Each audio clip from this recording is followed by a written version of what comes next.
Hello everyone, this is Dr. Madhushri Chatterjee and welcome to MC Biology classes. Today I am going to start with the third part of human reproduction, and this is the last part of this chapter. In this part we are going to study menstrual cycle, fertilization and embryonic development. So without wasting time, let's get started. Menstrual cycle. It is also known as ovarian cycle or uterine cycle. Beginning of menstruation, which normally occurs between 12 and 15 years, is known as menarche. Remember that menstrual cycle occurs in female primates only, like human, ape, monkeys, etc. It does not occur in case of non-primate females. Non-primate females although undergo a separate reproductive cycle which is known as estrous cycle. Now menopause, what is that? Menopause is also known as climacteric period. It is the permanent stoppage of ovulation and menstrual cycle in females, and normally it occurs between 45 to 50 years of age. Menstrual cycle consists of 4 phases.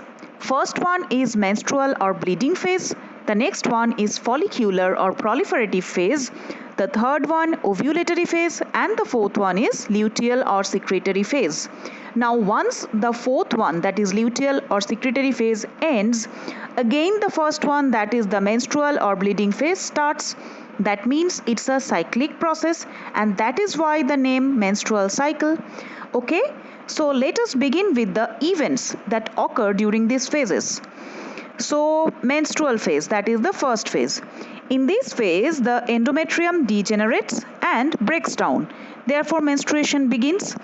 Now, you should remember the constituents of a menstrual flow. Menstrual flow is composed of the cells of endometrium secretion, blood, and the unfertilized ovum. Okay, and remember, blood clotting does not occur due to presence of fibrinolysin. Menstrual phase generally lasts for 3 to 5 days. The next phase is follicular or proliferative phase. This phase usually lasts for 10 to 12 days. The follicle stimulating hormone or FSH secreted by the anterior lobe of pituitary gland stimulates the ovarian follicle to secrete estrogen hormone. In this phase, FSH and estrogen secretion increases. Okay, you need to remember this. Now, estrogen stimulates the proliferation of the endometrium of the uterine wall. The endometrium therefore becomes thicker by rapid cell multiplication, and this is accompanied by an increase of uterine glands as well as blood vessels. Okay, moving on to the next phase, that is ovulatory phase. What happens during this phase? Here both LH and FSH attain a peak level in the middle of the cycle, that is about 14th day. Rapid secretion of LH induces rupturing of Graafian follicle and thereby release of ovum, and we know that in human being secondary oocyte is released. Okay, and this event is known as ovulation. Thus LH causes ovulation. Okay, this is important for your NEET exam. LH causes ovulation. The last phase is the luteal phase or secretory phase. This phase lasts for 10 to 12 days. Now, after ovulation, the remaining cells of the ovarian follicle are stimulated by the LH to develop corpus luteum. Now, this corpus luteum will secrete large amount of a hormone. Yes, that is progesterone. And progesterone will stimulate the uterine glands to produce increased amount of watery mucus. Now, progesterone is also essential for maintenance of endothelium, which is necessary for implantation of the fertilized ovum and other events of pregnancy. In absence of fertilization, the corpus luteum will degenerate because it has no more function. So this causes disintegration of the endothelium, leading to menstrual cycle, marking a new cycle. Okay. Now, menstrual cycle might stop temporarily during pregnancy. due to high level of progesterone hormone, and menstrual cycle may be suppressed during lactation. Now let me discuss the hormonal control of menstrual cycle. See, GnRH, that is gonadotropin releasing hormone from hypothalamus, stimulates the release of FSH and LH. FSH stimulates the growth of ovarian follicle and secretion of estrogen, whereas LH stimulates corpus luteum to secrete progesterone. Now here I have mentioned the roles of different hormones in the different phases of a menstrual cycle, and you need to remember this very well because this is important for exam. Menstrual phase is caused by withdrawal of progesterone. Follicular phase, that is the second phase, is caused by increase in FSH and estrogen. Ovulatory phase is caused by LH, that is luteinizing hormone, and secretory phase is caused by increase in progesterone. Now some important points for NEET have been discussed here. Various changes in mammalian sperm to prepare it to fertilize the ovum is known as capacitation, and it normally takes 5 to 6 hours. The side of ovum that extrudes polar body is known as animal pole, and opposite side to animal pole is known as vegetal pole. Then the rate of sperm movement. We know that sperm moves with the help of its tail, and the rate of its movement is 1.3 to 3 millimeter per minute, and all the points that have been discussed here are very important for NEET exam. Now let's begin with the fertilization process. As I have already discussed, the fusion of a haploid male gamete, that is sperm, and a haploid female gamete, that is ovum, forms a diploid zygote, and this event is known as fertilization. Now the idea of fertilization is very old, and it was known to Leeuwenhoek in the year 1683. Okay. Now in human beings, fertilization takes place mostly in the ampullar region of oviduct or fallopian tube. Male discharges semen into the female's vagina, which is close to the cervix, during copulation, and this event is known as insemination. A single ejaculation of semen may contain 300 million of sperm, and sperm swims at a rate of 1.5 to 3 millimeter per minute to reach the site. Now the leukocytes of the vaginal epithelium engulf millions of sperms. In human being, the secondary oocyte is released from mature Graafian follicle of an ovary, and this is known as ovulation. Now the oocyte is received by the nearby fallopian funnel and sent to the fallopian tube. Now I have a question for the viewers. Do you know the name of the funnel region of the fallopian tube? If you know the answer, please write in the comment section. Now the secondary oocyte can be fertilized only within 24 hours after its release from the ovary. Since the second meiotic division is in progress, the sperm enters the secondary meiocyte. The second meiotic division is completed by the entry of sperm into the secondary oocyte. Now fertilization basically involves 5 different steps. Let me discuss the steps in detail. Let us start with the first step, that is acrosomal reaction. What happens here? The fertilizin of ovum interacts with the antifertilizin of sperm. The capacitated sperm, I have previously described the process capacitation. The capacitated sperms undergo acrosomal reaction and they release sperm lysins. Now some important sperm lysins are hyaluronidase, then corona penetrating enzymes. Now these sperm lysins play different roles. Like hyaluronidase acts on ground substance of the follicle cell, whereas corona penetrating enzyme, as the name suggests, dissolve corona radiata. Optimum pH, calcium, magnesium ion concentration and temperature are essential for acrosomal reactions. Remember, calcium ion plays the major role in acrosomal reaction because in absence of calcium ion, fertilization does not occur. Okay. Now, due to acrosomal reaction, plasma membrane of the sperm fuses with the plasma membrane of the secondary oocyte so that sperm contents enter the oocyte, and this prevents polyspermy. Poly means more than one. Now this prevents entry of more than one sperm into the oocyte and ensures monospermy, that is entry of a single sperm into the oocyte. Now the next step is cortical reaction.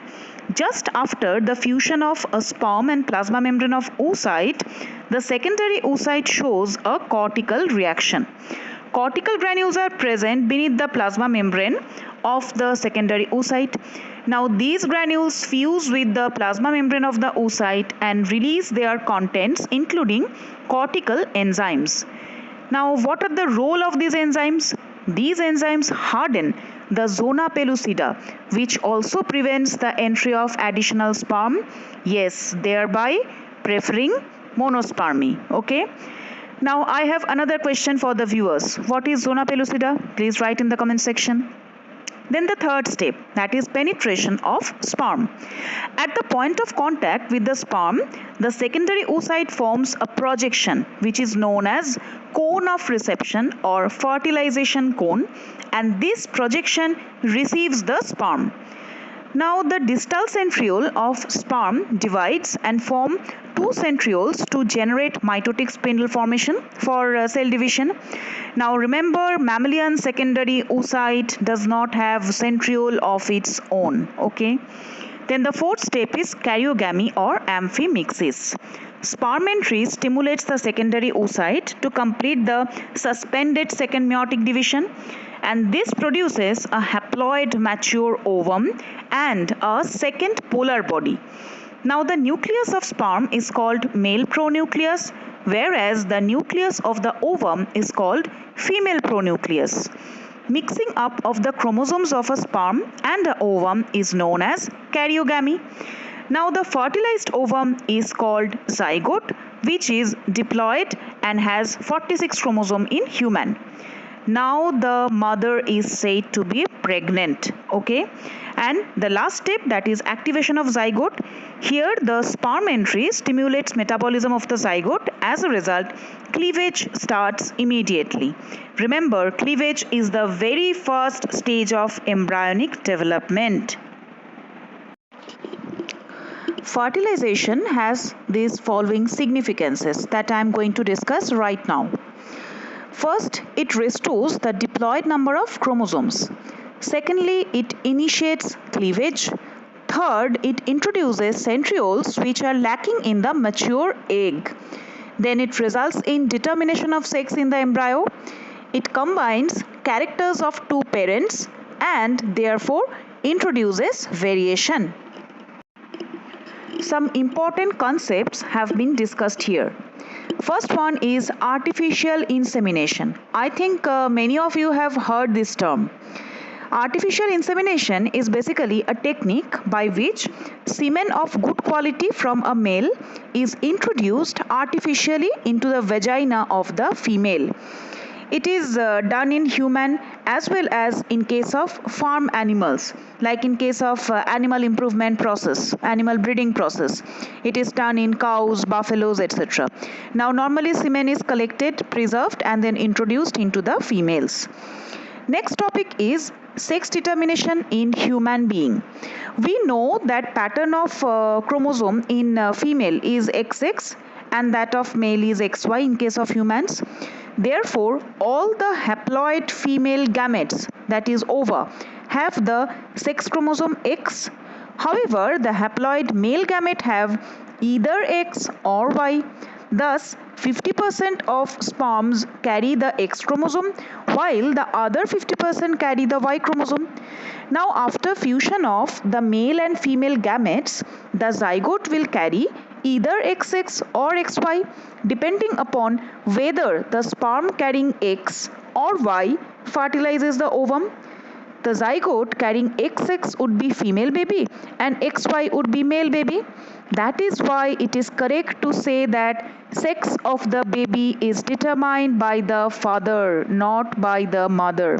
This is very important. Okay. Let us move on to the embryonic development stage. Now, embryonic development consists of several stages. First one is cleavage. Okay, the first one is cleavage. Cleavage is a series of rapid mitotic division of the zygote which converts the single-celled zygote into a multicellular structure which is known as blastula or blastocyst.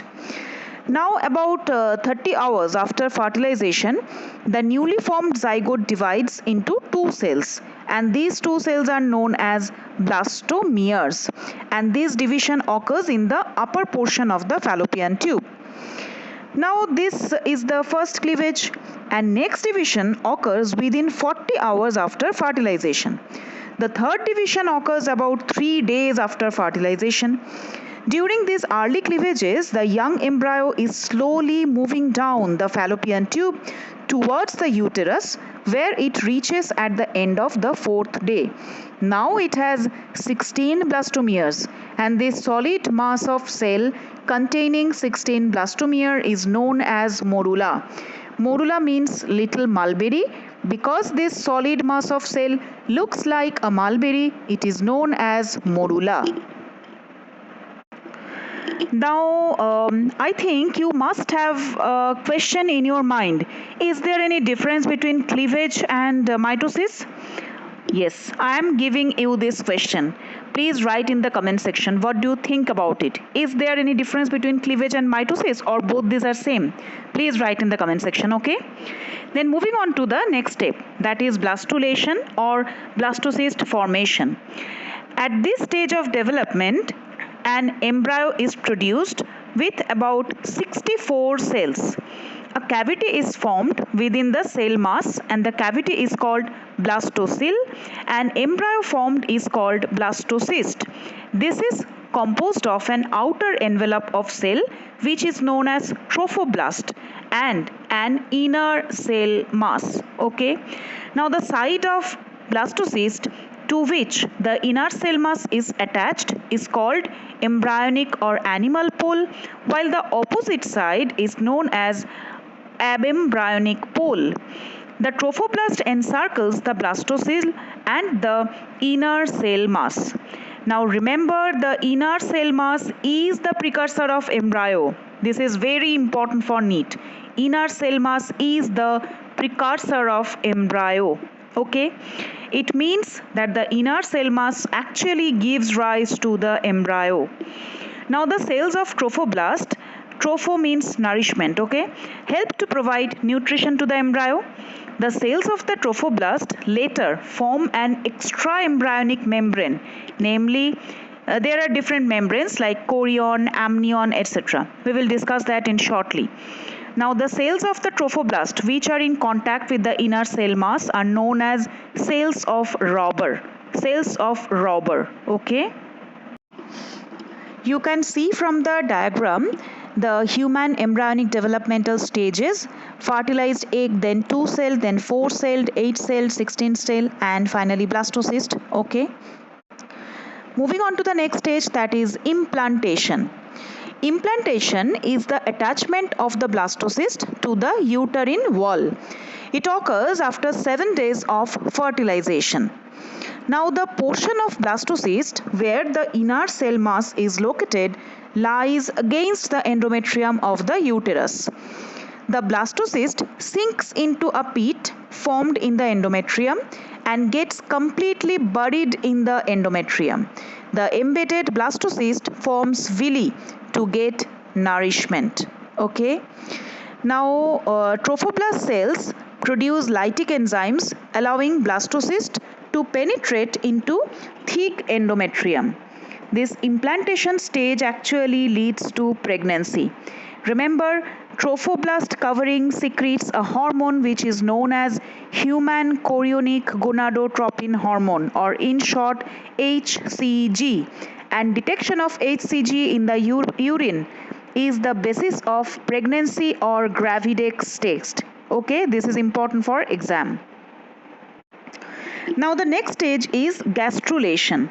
What is that? Transformation of blastocyst into gastrula is known as gastrulation.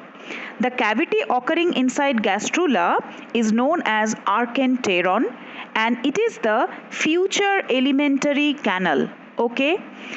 Now, gastrulation involves morphogenetic movement and that gives rise to three germ layers. Now, the question is, what do I mean by morphogenetic movements? Morphogenetic movements, since they lead to initiation of morphogenesis, therefore the cell movements are known as morphogenetic movements. Now, the three germ layers are known as ectoderm, mesoderm, and endoderm. Now the fates of germ layer. See, each germ layer gives rise to specific tissues, organs as well as organ systems. The germ layers have similar fate in various animals also. Now derivative of ectoderm, let us start with it.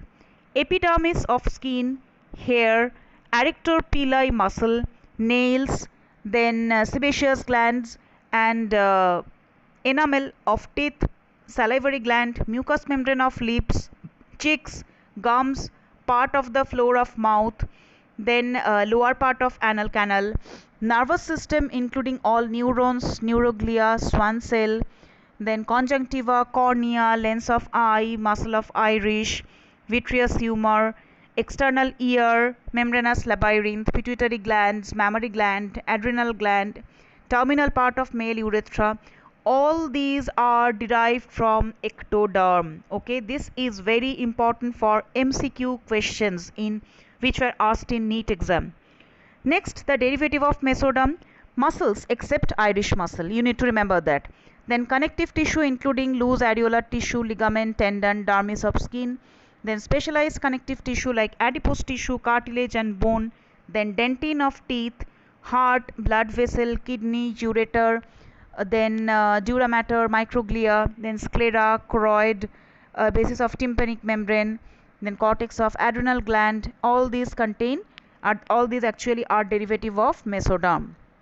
Then derivative of endoderm. Derivative of endoderm. Epithelium of mouth, part of palate, tongue, tonsil, etc. Then eustachian tube, middle ear, gallbladder, then urinary bladder, lower part of vagina, prostate and thyroid gland, etc. So these are the derivatives of endoderm. Now extraembryonic membrane. This is our next topic of discussion. Extraembryonic membrane. The growing embryo develops four membranes called extraembryonic membrane or fetal membrane. These four membranes are very important, so you need to remember each and every point. So please pay attention. These include chorion, amnion, allantoin and yolk sac. Let us begin with chorion. Chorion is made up of trophoblast outside and mesoderm inside. It completely surrounds the embryo and protects it. It also takes part in formation of placenta. Then amnion, it is composed of trophoblast inside and mesoderm outside. The space between the embryo and amnion is known as amniotic cavity. This is filled with clear watery fluid secreted by both the embryo and the membrane. The amniotic fluid prevents desiccation of the embryo and acts as a protective cushion that absorbs the shocks. This amniotic fluid as well as amniotic cavity, both these terms are really important for your exam. Then the third one is allantois. It's a sac-like structure which arises from the gut of the embryo near embryo sac and composed of endoderm inside and mesoderm outside. In human, the allantois is small and non-functional except for furnishing blood vessel to the placenta. And the last one is yolk sac. The primary yolk sac consists of endoderm inside and mesoderm outside. The yolk sac is non-functional in human being except that it functions as the site of early blood cell formation. Our next topic of discussion is placenta. What is that? It is the intimate connection between fetus and uterine wall of the mother to exchange the materials. The outer surface of chorion in human develops a number of finger-like projections, and these are known as chorionic villi, which grows into tissues of the uterus. These villi penetrate the tissues of the uterine wall in which they are embedded and make them the organ known as placenta. The developing embryo contains nutrients and oxygen by means of this placenta and get rid of carbon dioxide and other metabolic wastes. Because of the chorion taking part in formation of placenta, human placenta is called chorionic placenta. Okay, it consists of fetal part, the chorion, and the maternal part of the decidual basilis. The fetal part of placenta grows to invade the uterine mucosa with its chorionic villi. The degree of intimacy is so strong that the blood vessel of the chorionic villi are bathed in the mother's blood. This is due to erosion of the uterine mucosa, including its epithelium, connective tissue, and endothelial lining. The placenta is connected to the embryo through umbilical cord, which helps in the transport of substances to and from the embryo. Now, on the basis of distribution of villi on chorion, human placenta is called metadiscoidal placenta. Now, I have a question for my viewers. Can you please give the definition of metadiscoidal placenta? If you can, please write in the comment section below. Then the functions of placenta. Placenta performs various functions. First one is nutrition. All the nutritive elements from the maternal blood pass into the fetus through the placenta. Next one is respiration. Oxygen passes from the maternal blood to the fetal blood through placenta, and carbon dioxide passes in the reverse direction. Third one is excretion. The fetal excretory product diffuses into the maternal blood and are excreted by the mother. Fourth one is storage. Placenta stores glycogen, fat, etc. Fifth one, placenta acts as a barrier. It is an efficient barrier and allows those material to pass into the fetal blood that are actually necessary. The last one is endocrine function. Placenta secretes a number of hormones like estrogen, progesterone, human chorionic gonadotropin hormone, that is HCG, etc. and chorionic thyrotropin, chorionic corticotropin, as well as relaxin. Now, HCG stimulates and maintains the corpus luteum to secrete progesterone until the end of pregnancy. It is very important. Okay, and relaxin facilitates parturition, that is the act of birth, by softening the connective tissue of the pubic symphysis. Some important developmental changes in embryo have been discussed here. Like I have represented it in two different columns for your understanding. In one column, that is in the left hand side, I have mentioned the time from fertilization, and in the right hand column, the organs formed. If we talk about the first week, that is week 1, cleavage starts about 24 hours of fertilization and implantation occurs 6 to 9 days after fertilization. Week 2, 3 primary germ layers develop. Week 3, the first sign of pregnancy, that is missed period, appears. Week 4, heart, blood vessel, blood and gut starts forming and umbilical cord develops. In week 5, beginning of limbs, that is arms and legs, heartbeat starts and blood pumping also starts, and all these are found in USG. Now again, one question for the viewers: what is the full form of USG? Then week 6, eyes and ears start to form. Then week 7, all major internal organs develop.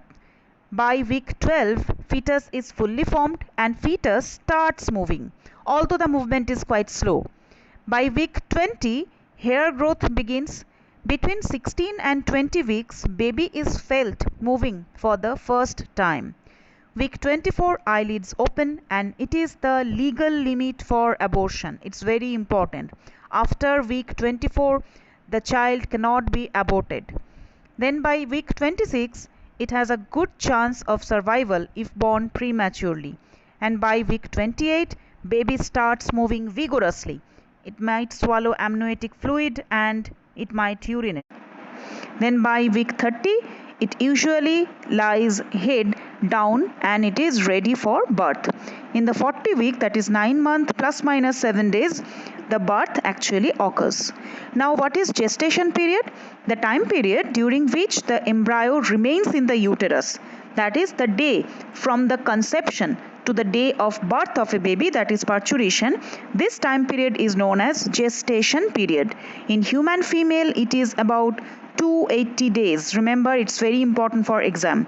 280 days, that is 9 months 10 days. Then this is the diagram for showing the human fetus within the uterus. You can have a look. Okay, so moving on to the next topic. Average gestation period in some mammals have been mentioned here. You can just go through it because sometimes questions are asked from this part. The average gestation periods are asked. Okay, so you can just have a look. Next topic of discussion is parturition. At the end of pregnancy, vigorous contraction of uterus causes delivery or expulsion of the fetus. Now, this process of delivery of the fetus or childbirth is known as parturition. Remember, mechanism of parturition is induced not only by hormones itself but also by nervous system. The signals for childbirth, that is parturition, originate from the fully matured fetus and placenta, which induce mild uterine contraction, which is known as fetal ejection reflex. This causes quick release of oxytocin from the maternal posterior lobe of pituitary gland. The amount of oxytocin is increased just before and during labor pains, that is the pain of childbirth. Childbirth begins with a long series of involuntary contraction of the uterus experienced as labor pain. Now, oxytocin, which is also known as birth hormone, promotes the contraction of uterine muscle, and relaxin increases the flexibility of the pubis symphysis and ligaments of sacroiliac and sacrosagittal joints and helps dilate the uterine cervix during labor pains. Both of these actions gives relief to the body from the pain during delivery of the baby. The hormone most recently found to be produced by the placenta is corticotropin releasing hormone, which in case of non-pregnant women is secreted only by neurosecretory cells in hypothalamus. Now, this corticotropin releasing hormone or CRH is thought to be a part of the clock that establishes the timing of birth. Secretion of corticotropin releasing hormone or CRH by placenta increases enormously towards the end of pregnancy. Now, women who have higher level of CRH earlier in pregnancy are more likely to deliver premature baby, whereas those who have low levels are more likely to deliver after their due date. Okay. Now, in about 28 to 35 days, uterus returns to the normal size. Now, the next topic, that is lactation. What is that? Mammary gland of female starts producing milk towards the end of pregnancy and after the birth of young ones. Now, two very important points have been mentioned here. Milk secretion and storage is under the influence of prolactin hormone, whereas milk ejection is stimulated by oxytocin. So please don't get confused. Another important point have been discussed here, that is colostrum. Colostrum is the first milk which comes from the mammary gland of the mother just after the childbirth for 2 to 3 days. It is yellowish fluid and it contains cells from the alveoli and it is rich in proteins like lactalbumin, lactoprotein, etc. But it is low in fat. And another very important point is that colostrum contains antibodies, mostly IgA, that is major immunoglobulin present in colostrum is immunoglobulin A, IgA, and it provides passive immunity to the newborn infant. That is the reason why breastfeeding is highly recommended. Composition of milk is like this. It contains fat, it contains casein, that is milk protein, then milk sugar, that is lactose, then mineral salts like sodium, potassium, calcium, phosphorus, etc. But remember, milk is poor in iron content and it contains vitamins also, but vitamin C is very less. Then some important points for NEET have been discussed. First one is holoblastic cleavage. When blastomere divides completely, it's known as holoblastic cleavage. Termination of pregnancy before fetus becomes viable is known as abortion. Then a very important point have been discussed, that is teratogen. Certain agents or drugs that cause abnormal development in developing embryo or fetus is known as teratogens. And most well-known synthetic teratogen drug is thalidomide. It causes multiple defects in growing embryo. And then the cells of robber. I have already discussed, that is the cells of trophoblast which are in contact with the inner cell mass are known as cells of robber. So that is it for this lecture video. Hope you like this video, and if you find it helpful, please don't forget to like, share and subscribe this channel. Thank you so much.